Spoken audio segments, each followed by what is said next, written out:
There are rules to this game, rules they never taught you in school. Rules that powerful men have used for centuries to dominate boardrooms, control conversations, and bend reality to their will. Machiavelli knew them. The elite still use them. And today, you learn them. These are not cheap manipulation tricks for the weak-minded.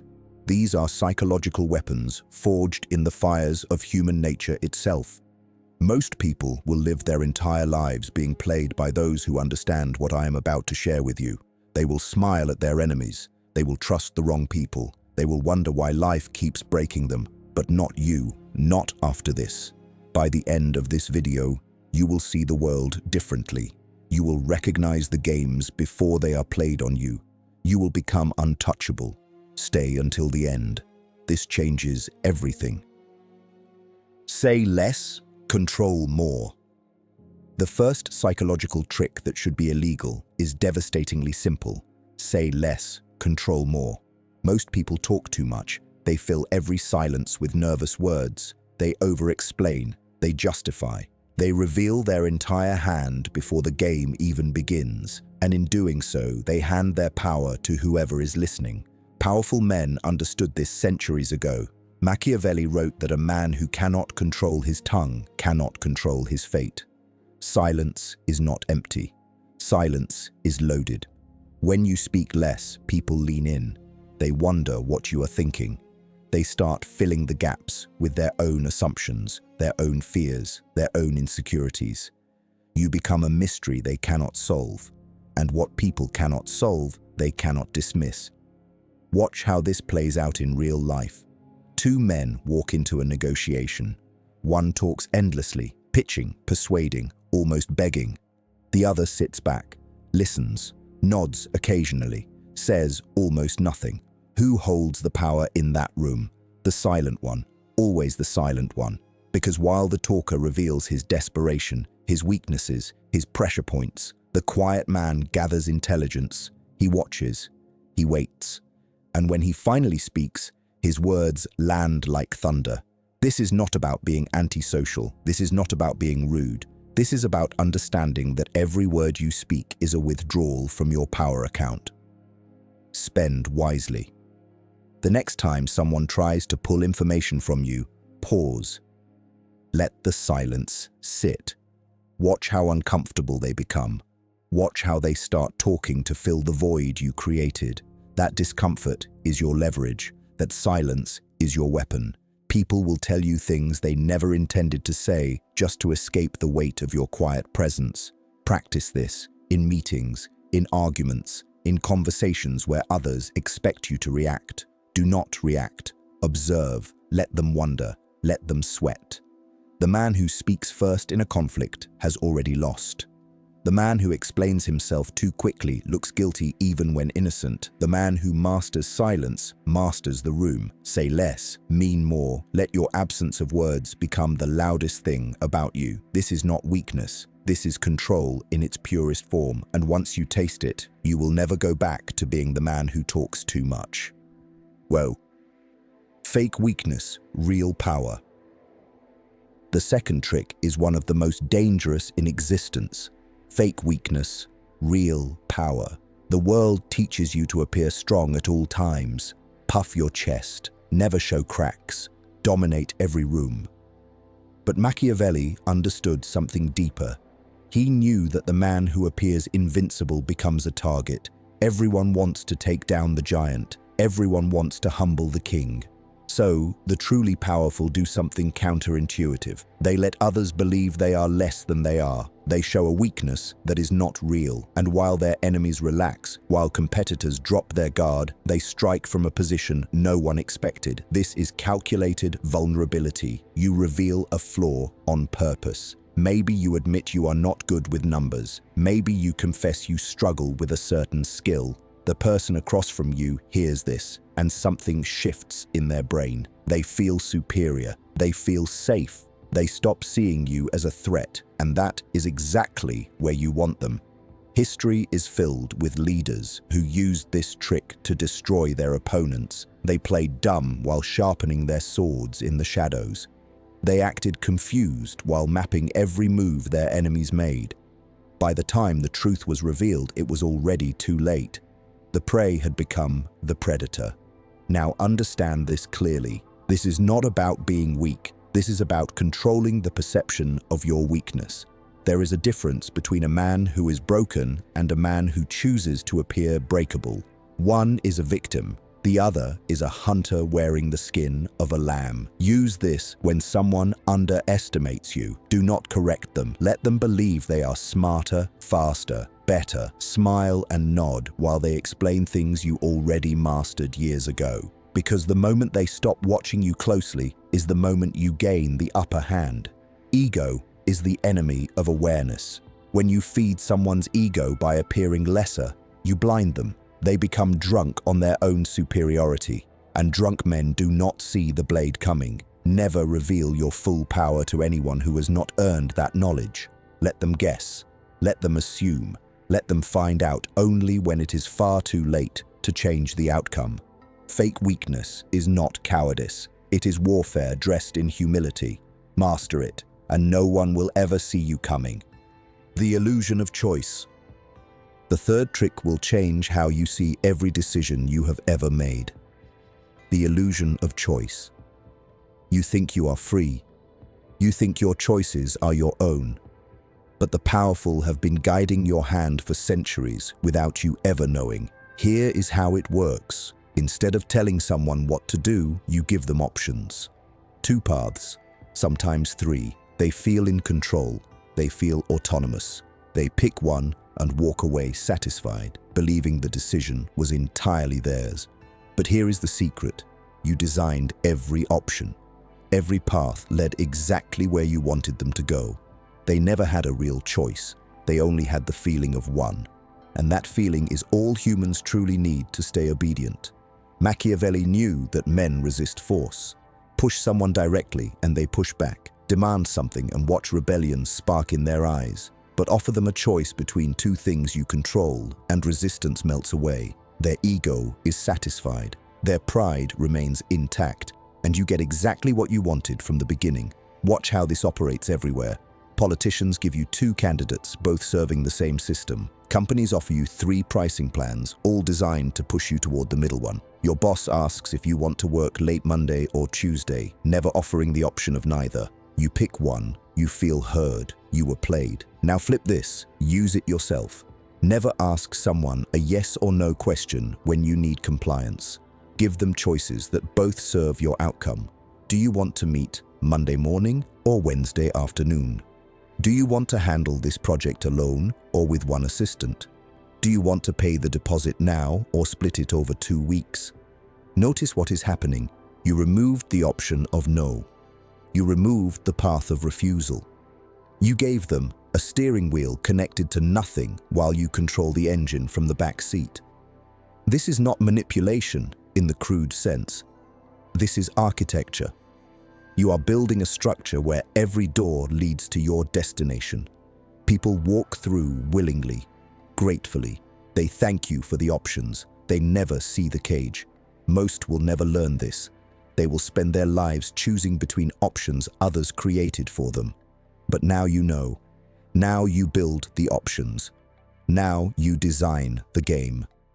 Let others feel free while you remain the architect of their freedom. Make them wait. Make them want. The 4th trick exploits one of the deepest flaws in human psychology. Make them wait. Make them want. We live in an instant world. Fast replies, immediate answers, everything now. And because of this, people have forgotten the unbearable power of delay. What comes easy is valued little. What takes time becomes obsession. Machiavelli understood that anticipation is more powerful than the reward itself. The waiting creates the hunger. The delay manufactures the desire. When you give people everything immediately, you become forgettable. You become common. But when you make them wait, something shifts inside their minds. They start thinking about you, wondering, imagining. The space between wanting and receiving is where obsession is born. Watch how this plays out with powerful people. They never reply instantly. They never appear too available. They make you wait for meetings. They delay their responses, not because they are busy, though they may be, but because they understand that time is a psychological weapon. The longer you wait for something, the more value your brain assigns to it. This is not game playing for the sake of games. This is strategic distance. You are training people to value your time, your attention, your presence. When you jump every time someone calls, you train them to expect your availability. You become a servant to their schedule. But when you control the timing, when you decide when to respond and when to appear, you become the prize they work to reach. Use this in negotiations. Do not accept the first offer immediately. Wait. Let silence do its work. Let them wonder if they bid too low. Let them raise their price just to end the discomfort of not knowing. Use this in relationships. Do not be the one always reaching out first. Pull back. Let them feel your absence. Absence triggers appreciation faster than presence ever could. Use this in your career. Do not always be available for every request. The person who can be summoned at any moment holds no power. The person who must be scheduled, anticipated, waited for, commands respect without asking for it. Urgency is the enemy of value. The desperate man moves fast and loses everything. The powerful man moves slow and gains the world. Control the clock. Make them wait. Watch their wanting grow into something you can use. Time is not just money. Time is leverage. And leverage is everything.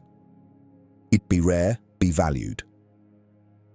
The fifth trick is a law of nature disguised as psychology. Be rare, be valued. Diamonds are not valuable because they are beautiful. Plenty of beautiful stones exist. Diamonds are valuable because they are rare, or at least that is what we have been made to believe. Scarcity creates value. This is not opinion, this is human wiring. And the men who understand this principle do not just apply it to objects, they apply it to themselves. Most people make themselves too available. They show up everywhere, they say yes to everything. They flood the market with their presence until no one cares whether they arrive or disappear. They become wallpaper, background noise, forgettable faces in crowded rooms. Machiavelli observed that familiarity breeds contempt. The more common something becomes, the less it is respected, the less it is desired, the less power it holds. You must become the opposite. You must become rare. Not absent, not invisible, rare. There is a difference. The rare man chooses when to appear. He selects his moments with precision. He does not attend every gathering. He does not engage in every conversation. He does not give his energy to everyone who demands it. And because of this restraint, when he does show up, people notice. Rooms shift, attention redirects. His presence carries weight because it is not guaranteed. Think of the people you admire most, the ones you respect deeply. They are not available at your every call. They are not constantly seeking your attention. They exist slightly out of reach. And that distance, that gap between you and them, creates magnetism. You want what you cannot easily have. Now turn this inward. How available are you? How often do you give yourself away for nothing in return? How many rooms have you filled with your presence until your presence meant nothing at all? Stop flooding the market with yourself. Withdraw strategically. Become selective about where you invest your time, your energy, your attention. Not everyone deserves access to you. Not every event requires your attendance. Not every conversation needs your voice. When you pull back, something interesting happens. People begin to wonder where you are.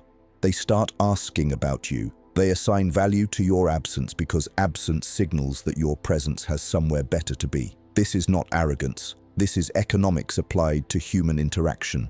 Supply and demand governs everything, including respect, including desire, including power. Flood the supply and demand collapses. Restrict the supply and demand explodes. Be the man who is not always there. Be the name people mention because they have not seen you lately. Be the presence that carries weight precisely because it is not constant.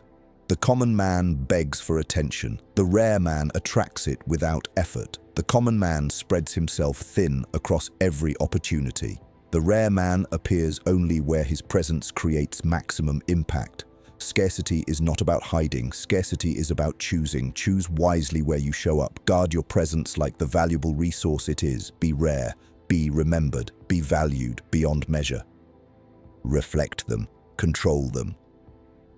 The sixth trick is so subtle that most people will never realize it is being used on them. Reflect them, control them. Human beings are desperately in love with one thing above all else: themselves. We are drawn to what feels familiar. We trust what resembles us. We open up to those who seem to understand our world, our struggles, our way of seeing things. And the master manipulator knows this. He does not impose himself onto others. He becomes a mirror. He reflects back exactly what the other person wants to see. And in that reflection, trust is born. Loyalty is manufactured. Control is established without a single demand being made. Machiavelli wrote about the importance of adaptability. The wise prince changes his colors to match his surroundings. He does not stubbornly cling to one identity when survival and power require flexibility. This is not about being fake. This is about being strategic. When you meet someone new, observe them closely before you reveal yourself. Watch how they speak. Notice their values. Pay attention to what excites them, what frustrates them, what they believe about the world. Then, slowly, carefully, reflect those things back to them. Mirror their body language. Echo their phrases. Align your expressed opinions with theirs, at least on the surface. Something powerful happens in their subconscious. They begin to feel that you understand them, that you are like them, that you are safe. And once someone feels safe with you, their walls collapse. They share secrets they should protect. They offer loyalty they should withhold. They hand you influence over their decisions without ever realizing the transfer took place. Watch how this operates in the hands of powerful men. Politicians mirror the crowds they speak to.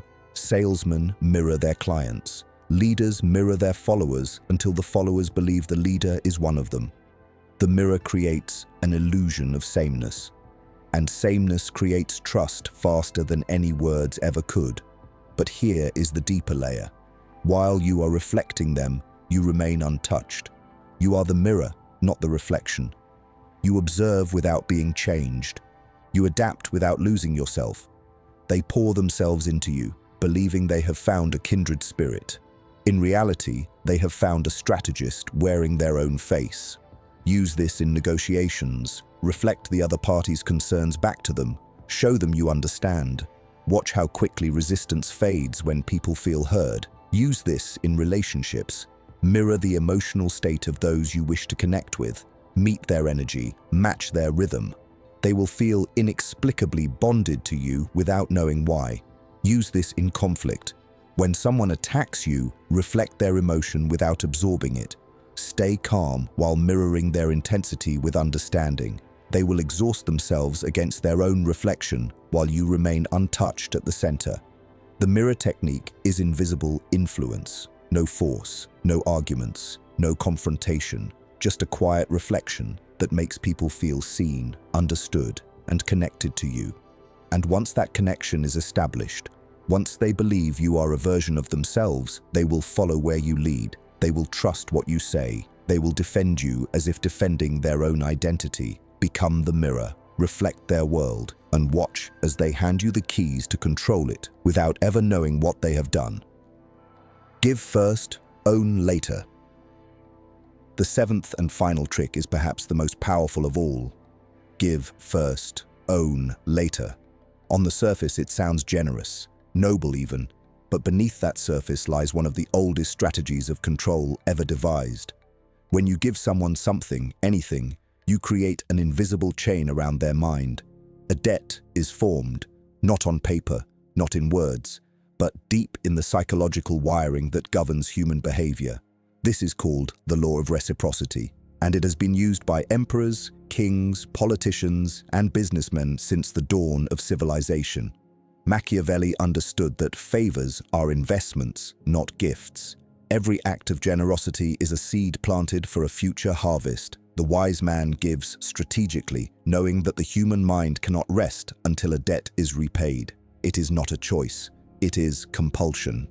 When someone does something for you, a tension builds inside you, a pressure to return the favor, to balance the scales. And until you do, that person holds a quiet power over you. You feel obligated, bound, owned without ever signing a contract. Now watch how the powerful use this. They give first. They offer help before it is asked. They provide value before any negotiation begins. They send gifts. They make introductions. They share resources. And every single act is calculated. They are not being kind. They are building an army of people who owe them. When the time comes to collect, and it always comes, those people cannot refuse. The debt screams too loudly in their conscience. They comply, they assist, they give back more than they ever received, and the cycle continues. The giver remains in control because the giver started the game. Use this in business. Before you ask for anything, give something valuable, information, a connection, your time, your expertise. The other party receives it and immediately feels the weight of unspoken obligation. When you finally make your request, resistance is softened. They want to say yes because saying no would leave the debt unpaid, and unpaid debts haunt the human mind. Use this in relationships. Be the one who invests first, not from weakness, not from desperation, but from strategy. When you establish yourself as the giver, you position yourself as the one with abundance, the one with power, the one who can afford to be generous because your resources are overflowing. People are drawn to that energy. They want to be close to it, and they will work to keep you in their lives because they feel they owe you more than they have returned. Use this in conflicts. When someone wrongs you, do not attack immediately. Instead, respond with unexpected generosity. Help them in some small way. The confusion alone destabilizes them. Their guilt multiplies. They expected war and received a gift. Now they are psychologically disarmed. They owe you, and owing someone you have wronged is a prison no one escapes easily. But here is the warning. Never give so much that you appear desperate. Never give without strategic purpose. Every gift must be an investment, not a sacrifice. The weak give hoping to be loved. The powerful give knowing they will be owed. There is a universe of difference between those two intentions. Track your generosity like a ledger. Know who owes you. Know what you have given. And when the time comes, do not be afraid to collect. This is not cruelty. This is the natural order of exchange that governs all human relationships. Those who understand it rise. Those who ignore it are used by those who do not. From this moment forward, see every act of giving as a move on a chessboard. What do you want in return? Who are you binding to yourself? What future door are you unlocking with this key? Give first. Give strategically. Give with purpose. And watch as the world lines up to repay you in ways you have not yet imagined. The giver is not the servant. The giver is the master playing a longer game than anyone else in the room can see. Own that game. Own those debts. Own the invisible empire built one favor at a time. Becoming untouchable. You now hold 7 weapons most people will never know exist. Use them wisely. Use them silently. The world belongs to those who understand the game beneath the game.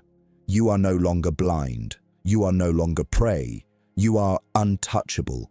If this video awakened something inside you, drop one phrase in the comments. Say it with me. I see the game now. That is your declaration. That is your awakening. If this changed how you see the world, hit that like button. Subscribe if you want more. Turn on notifications so you never miss what comes next. The game has just begun.